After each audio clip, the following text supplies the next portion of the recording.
কি খবর তোমাদের? কেমন আছো তোমরা সবাই?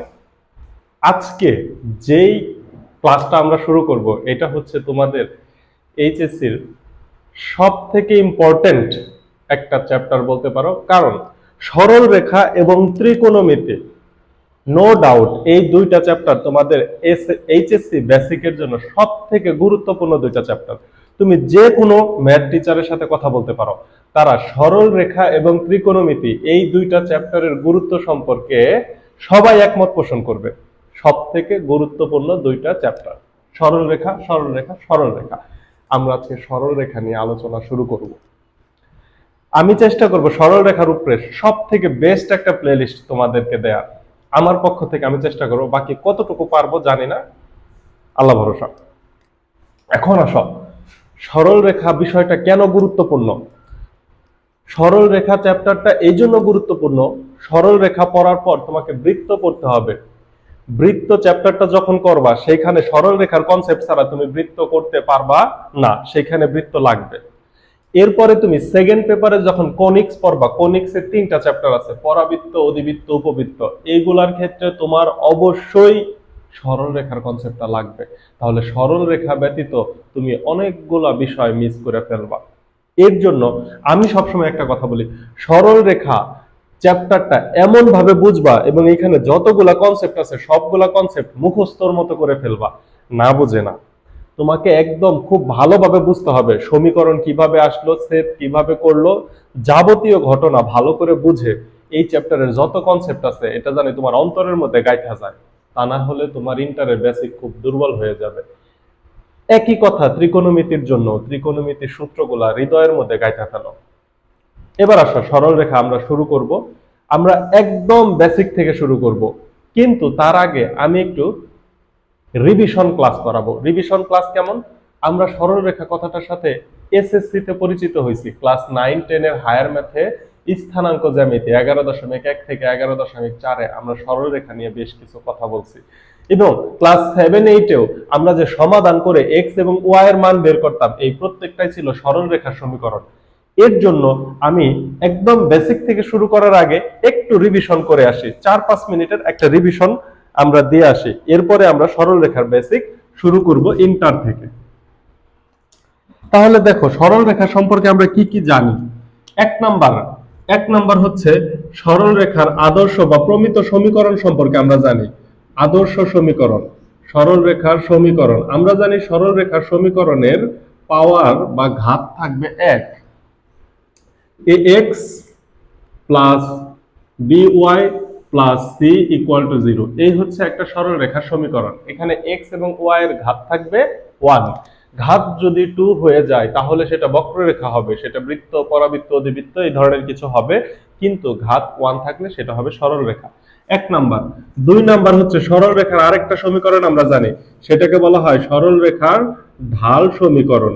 এগুলা নিয়ে আমরা পড়বো, এইচএসসি তেও পড়বো, সমস্যা নাই, কিন্তু যা যা জানি একটু দেখি মনে আছে কিনা। সরল রেখার ঢাল সমীকরণ সম্পর্কে আমরা শিখছিলাম, সেটা কি? y equal to mx plus c. এখানে m ছিল ঢাল, এবং এই যে সি, এই সি এর কিন্তু একটা আলাদা পরিচিতি আছে। এই সি ছিল হচ্ছে y অক্ষের খণ্ডিত অংশ, y অক্ষের খণ্ডিত অংশ। যদি সরল রেখাটি মূল বিন্দুগামী হয় তাহলে এই সি এর মান 0 হবে। প্রত্যেকটা বিষয় আবার করব, জাস্ট রিভিশনে যে কি কি আগে আমাদের জানতাম, না জানলে সমস্যা নাই, এখন আবার আমরা নতুন করে জানবো। 3 নাম্বার দেখো, সরল রেখার ঢাল সমীকরণ তো লিখছি, এবার সরল রেখার ঢাল নির্ণয়ের সূত্রটা আমরা দেখব। সরল রেখার ঢাল নির্ণয়ের সূত্রটা ছিল, ঢালকে m দ্বারা প্রকাশ করা হয়, m equal to y2 minus y1 divided by x2 minus x1। এটা হচ্ছে কোটিদ্বয়ের অন্তর ডিভাইডেড বাই ভুজদ্বয়ের অন্তর।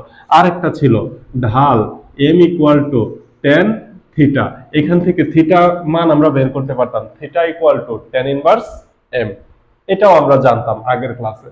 4 নাম্বার অনেক গুরুত্বপূর্ণ, দুইটা নির্দিষ্ট আচ্ছা, সরল রেখা সমীকরণ রিলেটেড আরেকটা জানতাম আমরা। একটা ঢাল দেওয়া থাকলে অথবা দুইটা বিন্দু দেওয়া আছে, x1, y1 ও x2, কমা y2, এই দুইটা বিন্দুগামী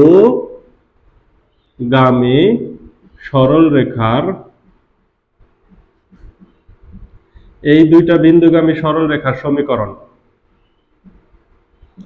এই দুইটা বিন্দুগামী সরলরেখার সমীকরণ ছিল x minus x1 divided by y x1 minus x2, x1 minus x2 equal to y minus y1 divided by y1 minus y2। এটার প্রমাণও আমরা এইচএসসি তে দেখব, কোনো সমস্যা নাই। তাহলে কি দুইটা বিন্দুগামী সরলরেখার সমীকরণ আমরা বের করতে পারি। আবার আরো একটা সমীকরণ আমরা বের করতে পারতাম 5 নম্বরে, সেটা হচ্ছে m ঢাল বিশিষ্ট x1, y1 বিন্দুগামী সরলরেখার সমীকরণ। এই সমীকরণটা আমরা জানতাম y minus y1 equal to m into x minus x1। এটাও কিন্তু আমরা এসএসসি তে দেখছি। তাহলে দেখো সরলরেখার কি কি আমরা দেখছি। সরলরেখার আদর্শ সরলরেখার সমীকরণ, এটা হচ্ছে ঢাল সমীকরণ। ঢাল সমীকরণটাতে y এর সহগ হচ্ছে 1, y এর সহগ 1 করার জন্য আমার যা যা করতে হয় আমি তাই করব, x কে ডান সাইডে নিয়ে সমীকরণটাকে এই ফরম্যাটে কনভার্ট করার পরে x এর যে সহগটা পাবো সেটাই হচ্ছে সরলরেখার ঢাল। এরপরে দেখো দুইটা নির্দিষ্ট বিন্দু দেওয়া আছে, এইখান থেকে ঢাল নির্ণয় করে আমি যে পঞ্চম পদ্ধতিতে সরলরেখার সমীকরণ বের করতে পারি, অথবা দুইটা বিন্দু সমীকরণ থেকে আমি সরাসরি সরলরেখার সমীকরণ বের করতে পারি, এই ঢাল বিশিষ্ট সরলরেখার সমীকরণ বের করতে পারি। এই কয়েকটা বিষয় আমরা সরলরেখা সম্পর্কে জানতাম। আরো একটা গুরুত্বপূর্ণ বিষয় বাদ রয়ে গেল, সেটা হচ্ছে দুইটি বিন্দুর মধ্যবর্তী দূরত্ব আমরা 11.1 চ্যাপ্টারে শিখে আসছিলাম। এটা অনেক গুরুত্বপূর্ণ একটা বিষয়। এটা হচ্ছে 6 নাম্বার, সেটা হচ্ছে x1, y1 ও x2, y2 এত বিন্দুদ্বয়ের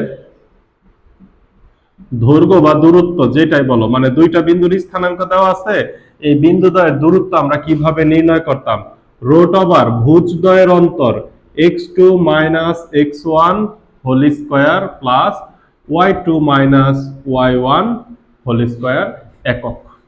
তাহলে দুইটা বিন্দুর মধ্যবর্তী দূরত্ব আমাদের দেওয়া ছিল, দুইটা বিন্দু দেওয়া ছিল। এটা কিন্তু পিথাগোরাসের উপপাদ্য থেকে আসছে, এটা আসছে পিথাগোরাস থেকে। তোমরা যারা প্রমাণ জানো তারা জানো।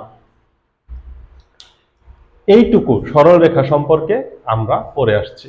আরো কয়েকটা বিষয় পড়ছিলাম। দুইটি সরলরেখা পরস্পরকে ছেদ করলে যে বিন্দুটা থাকবে সেটাই হচ্ছে তাদের সমাধান বিন্দু। আবার দুইটি সরলরেখা পরস্পরকে ছেদ না করলে তাহলে তারা পরস্পর সমান্তরাল। যদি সমান্তরাল না হয় তাহলে তারা পৃথিবীর কোনো না কোনো প্রান্তে কোনো না কোনো সময় একজন আরেকজনকে ছেদ করবে, অবশ্যই তখন আমরা একটা সমাধান বিন্দু পাবো। এটা ছিল 2 নম্বর কনসেপ্ট। 3 নম্বর কনসেপ্ট ছিল হচ্ছে যদি একই সরল রেখা হয় তাহলে দুইটি সরল রেখার সমীকরণ যদি তোমাকে দেয়, সরল রেখা দুইটা সমীকরণ একই সমীকরণ হয়ে যাবে। সমীকরণ একই হলে সরল রেখাও একই। এই বিষয়গুলো আমরা জানতাম। আরো কিছু জানতাম, আরো কিছু কি জানতাম, দুইটি সরল রেখা যদি পরস্পর লম্ব হয় তাদের ঢালের মান -1, এবং দুইটি সরল রেখা পরস্পর সমান্তরাল হলে তাদের ঢাল সমান্তরাল বা অভিন্ন রেখা বা একই রেখা হলে তাদের ঢাল 0। এই তো, এটাই হচ্ছে আমার পূর্বের ক্লাস। এসএসসি তে আমি কি শিখে আসছি এটার একটা রিমাইন্ডার হচ্ছে এইখানে।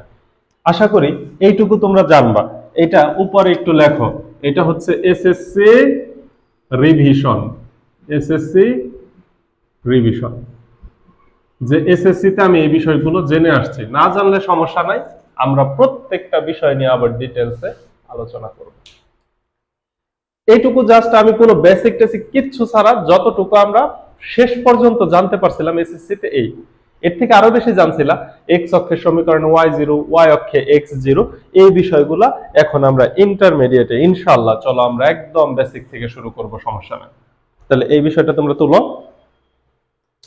আমি যেহেতু একদম নোটের মতো করে পড়াবো, সো তোমরা সিরিয়াল বাই যদি ক্লাসগুলো করো এটাই তোমাদের চমৎকার একটি নোট খাতা হয়ে যাবে। এসএসসি তে এই যে সূত্রগুলো আমরা দেখলাম মাত্র বোর্ডে, যেই সূত্রগুলো আমরা লিখলাম, এই সূত্রগুলোর মাধ্যমেই তোমাদের সরল রেখার 3.1 চ্যাপ্টার শেষ হয়ে যাবে। তোমাদের টোটাল চ্যাপ্টার আছে 7টা, 3.1 থেকে 3.7 পর্যন্ত। আমি রূপন্তী প্রকাশনী বইটা ফলো করে পড়াবো তোমাদের। এখনকার যে সূত্রগুলা 3.1 চ্যাপ্টার করার জন্য এই কয়েকটা সূত্রই যথেষ্ট, শুধুমাত্র একটু কনসেপ্ট বাকি রয়ে গেল, সেটা হচ্ছে কার্তেশীয় স্থানাঙ্ক ব্যবস্থা এবং পোলার স্থানাঙ্ক ব্যবস্থা। এই দুইটাকে পরস্পর যদি রূপান্তর করা আমরা শিখে যাই, তাহলেই প্রথম চ্যাপ্টার তোমাদের শেষ হয়ে যাবে এবং এটাই সরল রেখার বেসিক চ্যাপ্টার। তাইলে আসো, স্থানাঙ্ক ব্যবস্থা। কি ব্যবস্থা? স্থানাঙ্ক ব্যবস্থা।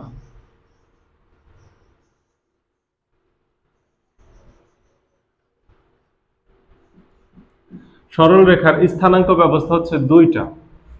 স্থানাঙ্ক ব্যবস্থা হচ্ছে দুইটা। এক নাম্বার হচ্ছে কার্তেশীয় স্থানাঙ্ক ব্যবস্থা। কার্তেশীয় স্থানাঙ্ক ব্যবস্থা। কার্তেশীয় স্থানাঙ্ক ব্যবস্থা। আর দুই নম্বরে হচ্ছে তোমার পোলার স্থানাঙ্ক ব্যবস্থা। পোলার স্থানাঙ্ক ব্যবস্থা। কার্তেশীয় স্থানাঙ্ক ব্যবস্থাকে প্রকাশ করা হয় x, y দ্বারা। পোলার স্থানাঙ্ক ব্যবস্থাকে প্রকাশ করা হয় r, θ দ্বারা। আমরা চিত্রের মাধ্যমে দেখব। কার্তেশীয় স্থানাঙ্ক ব্যবস্থা নিয়ে তোমাদের ইতিপূর্বে এসএসসিতে আলোচনা আছে। পোলার স্থানাঙ্ক ব্যবস্থা সম্পূর্ণ তোমাদের জন্য নতুন। কার্তেশীয় স্থানাঙ্ক ব্যবস্থায় x এবং y দ্বারা কি বোঝায়? তাহলে আমরা এখন যেটা করব, এটা হচ্ছে কার্তেশীয় স্থানাঙ্ক ব্যবস্থা। একটা সমতলে 4টা ভাগে ভাগ করা হয়েছে। সেটা হচ্ছে x প্রাইম, y প্রাইম। এখানে x অক্ষকে y অক্ষ দুই ভাগে ভাগ করছে, আবার y অক্ষকে x অক্ষ দুই ভাগে ভাগ করছে। এখন এইখানে যদি একটা বিন্দুর স্থানাঙ্ক যদি আমরা এরকম নেই, x, y, এই মনে করে একটা বিন্দুর স্থানাঙ্ক, তাহলে কার্তেশীয় স্থানাঙ্ক ব্যবস্থায় এই বিন্দু দ্বারা কি বোঝায়? এই বিন্দুটার নাম দিলাম সাপোজ আমরা p। এই বিন্দুটি দ্বারা আমাদের কি বোঝায়? এই বিন্দুটি দ্বারা অ্যাকচুয়ালি দূরত্ব বোঝায়। কি দূরত্ব বোঝায়? এই যে p, x, y বিন্দুটি দ্বারা এক নাম্বার x অক্ষের দূরত্ব বোঝায়। একটা বিন্দু থেকে x অক্ষের দূরত্ব কত? একটা বিন্দু থেকে x অক্ষের দূরত্ব হচ্ছে মডুলাস অফ কোটির মান। মডুলাস অফ কোটি, এখানে কোটি কত? y, modulus of y। Modulus চিহ্নটা আমরা কেন ব্যবহার করতেছি? দূরত্ব কখনো নেগেটিভ হয় না। মডুলাস বা পরম মান বলতে আমরা সবসময় ধনাত্মক মানটাকে বুঝি। তাহলে x অক্ষের দূরত্ব হবে কোটির মান। কিভাবে? তুমি মনে করো এ বিন্দুতে আসো, তুমি মনে করো যে এই বিন্দুটার নাম দিছি আমরা পি বিন্দু। তুমি মনে করো পি বিন্দুতে আসো, পি বিন্দু থেকে x অক্ষের দূরত্ব দেখো, এই দূরত্বটা হচ্ছে কার্তেশীয় ব্যবস্থায় কোটির মান। এবং এই পি বিন্দু থেকে যদি তুমি y অক্ষের দূরত্ব বের করো, তাহলে y অক্ষের দূরত্ব হচ্ছে এই যে এই দূরত্বটা, এটা হচ্ছে y অক্ষের দূরত্ব। এই y অক্ষের দূরত্ব দেখো ভুজের মান বা এই যে x এর মান, আর এটা হচ্ছে y। তাহলে y অক্ষের দূরত্ব equal to modulus of Bhuj. y অক্ষের দূরত্ব সমান modulus of Bhuj equal to modulus of x। এই হচ্ছে কার্তেশীয়তে x এবং y দ্বারা বোঝায়। আচ্ছা, এখন আরো কয়েকটা জিনিস আমরা জানি, আরেক কিছু জিনিস জানি। এই যে x অক্ষরেখা, এই x অক্ষরেখার যে কোনো বিন্দুতে y এর মান 0। x অক্ষরেখার যে কোনো বিন্দুতে সেটা ধনাত্মক দিক হতে পারে, ঋণাত্মক দিক হতে পারে। x অক্ষরেখার যে কোনো বিন্দুতে y এর মান 0। তাহলে x অক্ষে y ইকুয়াল টু 0। তাহলে এটাই হয়ে গেল x অক্ষরেখার সমীকরণ। y ইকুয়াল টু 0, এটাই হচ্ছে x অক্ষরেখার সমীকরণ। x অক্ষের সমীকরণ। আবার আরেকটা বিষয় আমরা জানি, সেটা হচ্ছে y অক্ষে x ইকুয়াল টু 0। এই y অক্ষরেখার উপর যে কোনো বিন্দুতে তুমি যেতে পারো, y অক্ষরেখার উপর যে কোনো বিন্দুতে তুমি যেতে পারো, কিন্তু সেখানে কোটির মান, ভুজের মান কত পাবা? 0 পাবা। কারণ x এর যদি কোনো একটা মান থাকতো সে তো ডান দিকে অথবা বাম দিকে কোনো না কোনো দিকে সরে যেত। তাহলে y অক্ষের উপর x ইকুয়াল টু 0, এইটা আমরা কি পাইলাম জানো? এইটা আমরা পাইলাম y অক্ষের সমীকরণ। তাহলে আমরা x অক্ষের সমীকরণও দেখে ফেললাম, y অক্ষের সমীকরণও দেখে ফেললাম। x অক্ষের সমীকরণও দেখে ফেললাম, y অক্ষের সমীকরণও দেখে ফেললাম। এবার আসো, এবার এগুলা দ্বারা যদি আমি তোমাকে একটা প্রশ্ন করি, এগুলা দ্বারা যদি তোমাকে একটা প্রশ্ন করি, -5,2 বিন্দুটি x অক্ষ হতে কত দূরে আছে, বা y অক্ষ হতে কত দূরে অবস্থিত? এই ধরনের একটা কোশ্চেন কিন্তু আমি তোমাকে করতে পারি। -5,2 বিন্দুটি y অক্ষ হতে কত দূরে অবস্থিত। সেই ক্ষেত্রে তুমি অ্যানসারটা কি দিবা?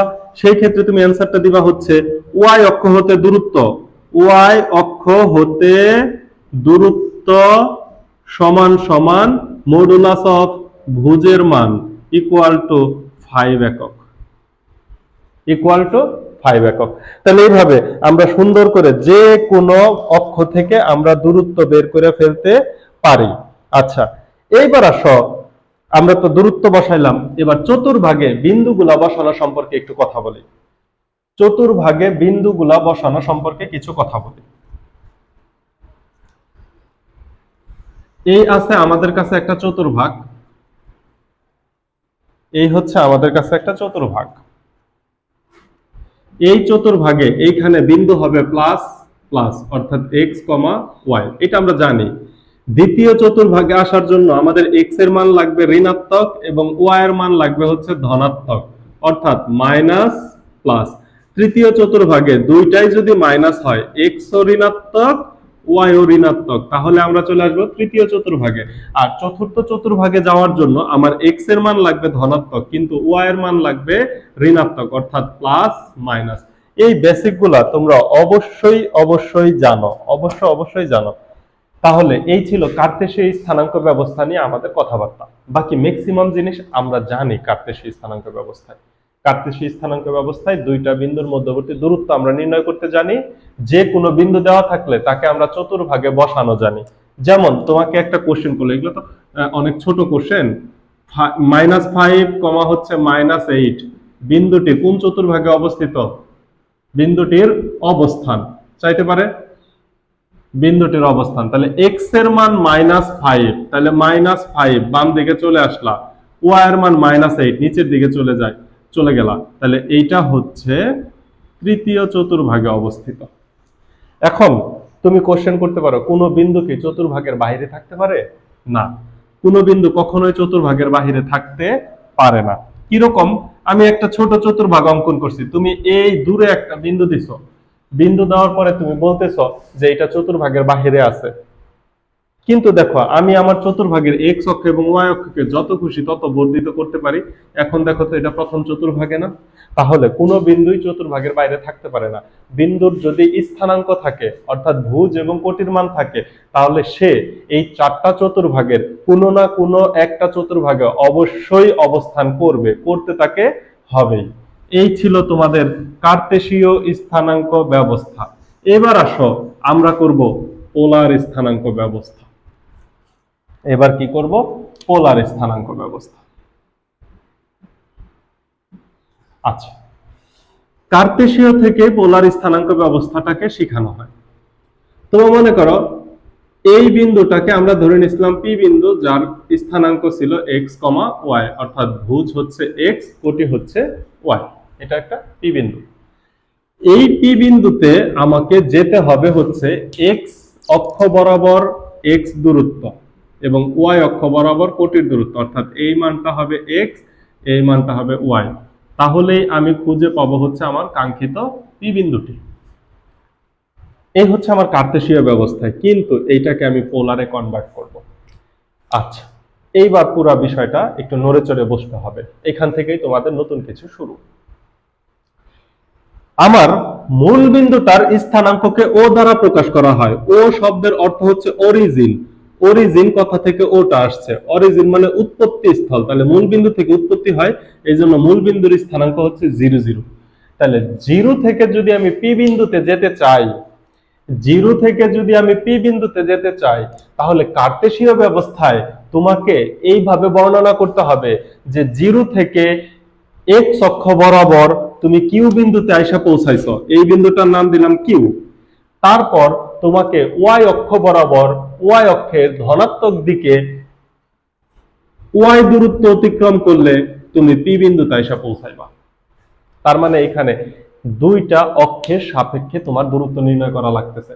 তুমি ফার্স্টে এক্স অক্ষ বরাবর একটা ডিস্টেন্স বা দূরত্ব অতিক্রম করছো, এরপরে কিউ বিন্দু থেকে ওয়াই অক্ষ বরাবর একটা দূরত্ব অতিক্রম করছো, করার পরে তুমি তোমার কাঙ্ক্ষিত লক্ষ্য পি বিন্দুতে আইসা পৌঁছাই গেছো। এইবার কথা হচ্ছে বিজ্ঞানী বা ম্যাথমেটিশিয়ান এক এক সময় এক এক ভাবে চিন্তা ভাবনা করে। যেমন তোমার মাথায় এখন চিন্তা আসতে পারে পি বিন্দুতে যাওয়ার জন্য আমি ও বিন্দু থেকে যাত্রা শুরু করব, কিন্তু আমি এত ঘুরে যাব কেন? পি বিন্দু থেকে ফার্স্টে তুমি ও বিন্দু থেকে ফার্স্টে কিউ বিন্দুতে আসছো, অরিজিন বিন্দু থেকে কিউ বিন্দুতে আইসা পরে পি বিন্দুতে গেছো, তুমি চিন্তা করলা আমি এত ঘোরাঘুরি করতে চাই না, আমি সরাসরি কি পি বিন্দুতে যেতে পারি? হ্যাঁ, সরাসরি তুমি ও থেকে পি বিন্দুর দিকে যাত্রা শুরু করলা, কিন্তু ও থেকে পি বিন্দুর কোন পথে যাত্রা করতে হবে সেটা যদি তুমি না জানো, তুমি যদি এই দিকে যাত্রা শুরু করো, তাহলে তো তুমি পি বিন্দুতে কখনোই যা পৌঁছাইতে পারবা না। তুমি যদি ও বিন্দু থেকে এই পথে যাত্রা শুরু করো, তাহলেও তুমি পি বিন্দুতে কখনোই পৌঁছাইতে পারবা না, কারণ পি বিন্দু তো একটা নির্দিষ্ট জায়গায় ফিক্সড হয়ে আছে, এই পি বিন্দু তো কোথাও সরে যাবে না। এখন কথা হচ্ছে তুমি যে পি বিন্দুতে সরাসরি যাইতে চাও, তাহলে সরাসরি যাওয়ার কি কোনো বুদ্ধি তোমার কাছে আছে? হ্যাঁ, এইটাই আমাকে এখন বের করতে হবে। সরাসরি যাওয়ার বুদ্ধিটা হচ্ছে এই পি বিন্দুতে পৌঁছানোর জন্য তোমার এক্স এর সাথে একটা নির্দিষ্ট কোণ করে যাইতে হবে, নির্দিষ্ট অ্যাঙ্গেলে যাইতে হবে। যেই নির্দিষ্ট অ্যাঙ্গেলে হাঁটতে থাকলে তুমি একটা সময় পি বিন্দুতে যা পৌঁছাবা। এখানে আমি তিনটা পথের কথা বলছি। এই পথে কোণটা কতটুকু? এই পথের কোণের মান দেখো তার থেকে বড়, আর এই পথের কোণের মান আরো বেশি বড়।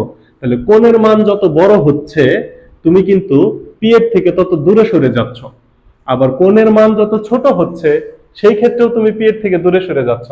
অ্যাকুরেট একটা অ্যাঙ্গেলে যদি তুমি যাইতে পারো, তাইলেই শুধুমাত্র তুমি পি বিন্দুতে পৌঁছাইতে পারবা, তা না হলে তুমি পি বিন্দুতে পৌঁছাইতে পারবা না। এখন পোলার স্থানাঙ্ক ব্যবস্থায় বলল যে ওকে, আমরা এই অ্যাঙ্গেলটাকে খুঁজে বের করব, অ্যাঙ্গেলটাকে খুঁজে বের করে আমি ও থেকে সরাসরি পি এর উদ্দেশ্যে যাত্রা শুরু করব, তাহলে আমি পিতে যেয়ে পৌঁছাতে পারবো। এবং এইটাই হচ্ছে পোলার স্থানাঙ্ক ব্যবস্থার মেইন কনসেপ্ট। তখন কি করলো, এই যে যত অ্যাঙ্গেল ছিল সব অ্যাঙ্গেল মনে করো যে গায়েব হয়ে গেল, ভ্যানিশ হয়ে গেল। কেন? কারণ আমি এখন নির্দিষ্ট একটা কোণে যাত্রা শুরু করব, নির্দিষ্ট একটা কোণে যাত্রা শুরু করব, তাহলে আমি পি বিন্দুতে পৌঁছাবো, এবং এই কোণটাকে আমি প্রকাশ করলাম থিটা চিহ্ন দিয়ে।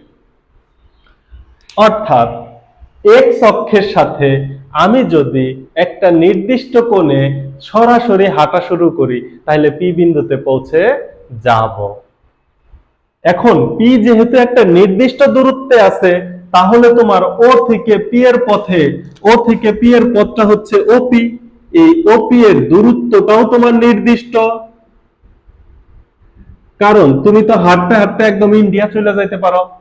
ও থেকে পি এর দূরত্বটাও তোমার নির্দিষ্ট। এই দূরত্বকে প্রকাশ করা হয় আর দ্বারা, এই দূরত্বকে প্রকাশ করা হয় আর দ্বারা।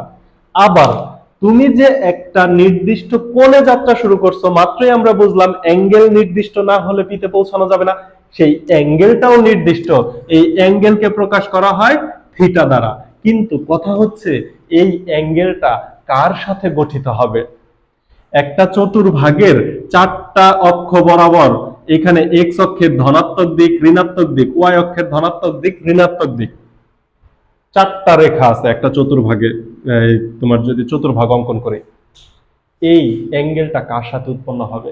এই যে যে থিটা অ্যাঙ্গেলটা, এই থিটা অ্যাঙ্গেলটাও ফিক্সড, এই থিটা অ্যাঙ্গেলটা উৎপন্ন হবে সব সময় এক্স অক্ষের ধনাত্মক দিকের সাথে, এক্স অক্ষের ধনাত্মক দিকের সাথে, এক্স অক্ষের ধনাত্মক দিকের সাথে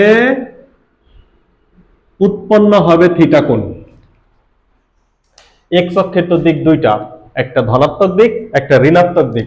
এইটা হচ্ছে এক্স অক্ষের ধনাত্মক দিক, এটা হচ্ছে ধনাত্মক দিক, আর এই যে এটা হচ্ছে এক্স অক্ষের ঋণাত্মক দিক। ক্লিয়ার?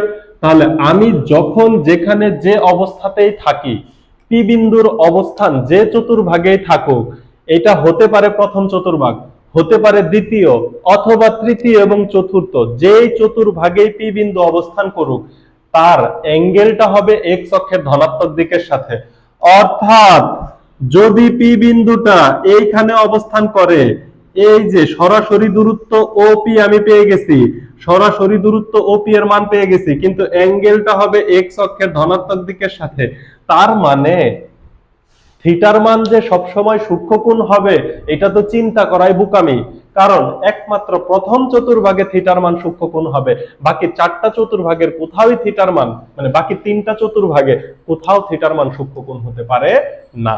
এখন এই যে আমরা এই কোন চতুর্ভাগে থিটার মান কি হবে, তাহলে এটা আমাদের নির্ণয় করতে হবে।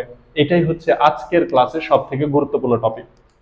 তাহলে আমরা পোলার স্থানাঙ্ক ব্যবস্থা বুঝে গেছি, কিভাবে সরাসরি দূরত্ব আর এর মান বের করব, সরাসরি দূরত্ব আর এর মান বের করব এবং এক্স অক্ষের ধনাত্মক দিকের সাথে থিটার মান বের করব। এই আর এবং থিটার মাধ্যমে যেই স্থানাঙ্ক ব্যবস্থাকে প্রকাশ করা হয়, আবার বলি, আর এবং থিটার মাধ্যমে, আর হচ্ছে সরাসরি দূরত্ব মূলবিন্দু থেকে এবং থিটা হচ্ছে এক্স অক্ষের ধনাত্মক দিকের সাথে উৎপন্ন কোণ, এক্স অক্ষের ধনাত্মক দিকের সাথে উৎপন্ন কোণ। এই আর এবং থিটার মাধ্যমে যেই স্থানাঙ্ক ব্যবস্থাকে প্রকাশ করা হয় তাকেই বলা হয় পোলার স্থানাঙ্ক ব্যবস্থা। তাকে কি বলা হবে? পোলার স্থানাঙ্ক ব্যবস্থা। এই পোলার স্থানাঙ্ক ব্যবস্থা এর সাথে কার্তেশীয় স্থানাঙ্ক ব্যবস্থার একটা সম্পর্ক আছে। পোলার স্থানাঙ্ক ব্যবস্থার সাথে কার্তেশীয় স্থানাঙ্ক ব্যবস্থার সম্পর্কটা শিখতে পারলেই আমাদের কাজ হয়ে যাবে। তাহলে 3.1 চ্যাপ্টারে আমরা কি কি শিখব? পোলার স্থানাঙ্ক থেকে কার্তেশীয় স্থানাঙ্কতে রূপান্তর, অথবা কার্তেশীয় স্থানাঙ্ক থেকে পোলার স্থানাঙ্কতে রূপান্তর। এই দুইটা পরস্পর রূপান্তর আমরা শিখব। কার্তেশীয় এটা আমরা ভালো করে জানি, এক্স ওয়াই এর সাথে আমরা পরিচিত হয়ে গেছি, এখন পোলারের সাথে একটু পরিচিত হয়ে যায়। চলো, তাহলে এই পর্যন্ত আমি যা বুঝাইছি সেটা কি তোমাদের একদম ক্লিয়ার হয়েছে? এই পর্যন্ত আমি যা বুঝাইছি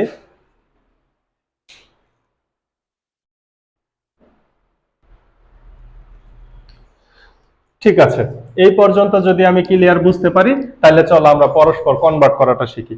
সর্বপ্রথম আমরা যেটা শিখব সেটা পোলার থেকে কার্তেশীয়তে রূপান্তর করাটা আমরা শিখে আসি। পোলার থেকে কার্তেশীয়তে রূপান্তর। তাহলে পোলার স্থানাঙ্ক ব্যবস্থা আর থিটা, পোলার স্থানাঙ্ক ব্যবস্থা আর থিটা, এইটাকে কনভার্ট করব কিসে? এক্স কমা ওয়াই। আর থিটাকে কনভার্ট করব কিসে? এক্স কমা ওয়াই। তাহলে চলো, আমাদের তো চিত্র আছেই, আমরা আরেকটা চিত্র অঙ্কন করে আবার সুন্দর করে শুরু করি। খুব মনোযোগ দিয়ে দেখতে থাকো। এখন হচ্ছে পোলার স্থানাঙ্ক থেকে কার্তেশীয় স্থানাঙ্কতে রূপান্তর। তাহলে পোলার হচ্ছে আর কমা থিটা থেকে কার্তেশীয়তে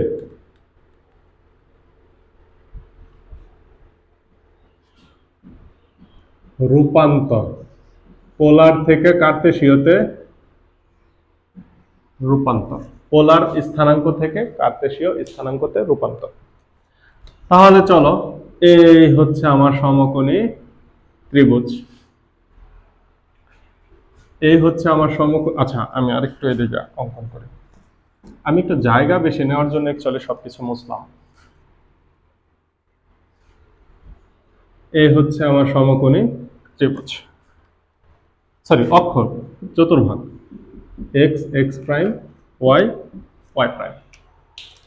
এখন এই হচ্ছে আমার পি বিন্দু, এই পি বিন্দুর স্থানাঙ্ক আছে হচ্ছে আর এবং থিটা, অর্থাৎ এই যে মূল বিন্দু অরিজিন বিন্দু যেটা, এই মূল বিন্দুর স্থানাঙ্ক 0,0, এটা এই সাইডে লিখি, মূল বিন্দুর স্থানাঙ্ক হচ্ছে 0,0, মূল বিন্দু থেকে এই দূরত্বটা হচ্ছে আমার আর, মূল বিন্দু থেকে এই দূরত্বটা হচ্ছে আর, এবং এক্স অক্ষের ধনাত্মক দিকের সাথে উৎপন্ন কোণের মান হচ্ছে আমার থিটা। এই হচ্ছে পোলার স্থানাঙ্ক ব্যবস্থা। এখন কার্তেশীয় স্থানাঙ্ক ব্যবস্থায় রূপান্তর করার জন্য আমাকে কি আনতে হবে? এক্স এবং ওয়াই এর মান আনতে হবে। আমরা জানি ভুজ এবং কোটির মান বসাই দিলে সেটা কার্তেশীয় স্থানাঙ্ক ব্যবস্থা হয়ে যাবে। এখন পি বিন্দুতে কার্তেশীয় ব্যবস্থায় যাওয়ার জন্য আমাকে কি করতে হবে? এক্স অক্ষ বরাবর যাইতে হবে এক্স দূরত্ব এবং ওয়াই অক্ষ বরাবর যাইতে হবে ওয়াই দূরত্ব, তাহলেই তো আমি পি কে খুঁজে পাবো।